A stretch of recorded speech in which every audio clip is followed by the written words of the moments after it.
തനിക്ക് പ്രയോജനം കിട്ടാത്ത ഒരാളുടെ സൗഹൃദത്തെ നമ്മൾ ആഗ്രഹിക്കാൻ പാടില്ല. ഒരാളെ നമ്മൾ എത്രയോ അയാളെങ്ങനെ നമ്മൾ മെയിൻറ്റെയിൻ ചെയ്യുന്നുണ്ട്, പക്ഷെ അയാൾ നമ്മൾ മെയിൻറ്റെയിൻ ചെയ്യണില്ല. അയാൾക്ക് നമ്മൾ ആവശ്യമില്ല, പക്ഷെ നമുക്ക് അയാളടുത്ത് എന്തോ ഒരു മഹബത്തൊക്കെ ഉണ്ടായിട്ട് കുറെ നടന്നു നോക്കി, എന്നിട്ടും കിട്ടണില്ലെങ്കിൽ നമുക്ക് വാല്യൂ കിട്ടാത്ത, നമ്മളെ പരിഗണിക്കാത്തൊരു സ്ഥലത്ത് എന്തിനാണ് നമ്മളെ പ്ലേസ് ചെയ്യണത്? നമ്മളെ വാല്യൂ കിട്ടുന്ന, നമ്മളെ ആവശ്യമുള്ള സ്ഥലത്ത് പോയിരിക്കുക.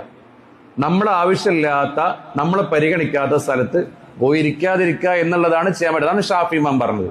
അപ്പോൾ അത് ജീവിതത്തിൽ പകർത്തുന്ന ഒരു തത്വമാണ്. അപ്പോൾ ആവശ്യത്തിന് മിണ്ടാൻ പോവുക, എന്നിട്ടും ആ മനുഷ്യൻ വിധേയപ്പെടുന്നില്ല എന്നുണ്ടെങ്കിൽ അതങ്ങോട്ട് ഒഴിവാക്കുക എന്നുള്ളതാണ്. നമ്മളുടെ ഭാഗം നമ്മൾ ക്ലിയർ ആക്കി നല്ലൊരു കാലത്തിനായി നമ്മൾ കാത്തിരിക്കുക. വലൽ ആഖിറതു ഖൈറുൽ ലക മിനൽ ഊലാ വലസൗഫ യുഅതീക റബ്ബുക ഫതർലാ. ഈ കഴിഞ്ഞ കാലങ്ങളെക്കാൾ മനോഹരമായ നാളുകളാണ് വരാനിരിക്കുന്നത്. ഇവിടെ ആ മനുഷ്യന്റെ പിന്നാലെ പോയി നമ്മൾ ചെറുതായി പോയി എന്നൊക്കെ തോന്നുന്നുണ്ടെങ്കിൽ സങ്കടപ്പെടുന്നും വേണ്ട.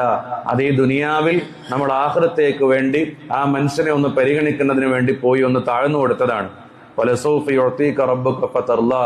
അങ്ങനെ ഈ ചെയ്തിട്ടും ആ മനുഷ്യൻ നിന്നോട് വീണ്ടും കരുണ കാണിക്കുന്നില്ലെങ്കിൽ, നിന്നോട് വിധേയത്വം കാണിക്കുന്നില്ലെങ്കിൽ നീ സങ്കടപ്പെടുന്നും വേണ്ട. വലസൗഫ യുഅതീക റബ്ബുക ഫതർലാ.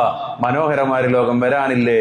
അവിടെ ഈ ചെറുതായതിനും ഇവിടെ അങ്ങോട്ട് പോയി മാപ്പ് ചോദിച്ചിട്ട് അയാൾ പരിഗണിക്കാത്തതിനൊക്കെ പകരമായി നിനക്ക് അല്ലാഹു തആല അവിടെ ധാരാളം, നീ തൃപ്തിപ്പെടുന്നത് വരെ അല്ലാഹു സുബ്ഹാനഹു വ തആല നിനക്കെല്ലാം നൽകും.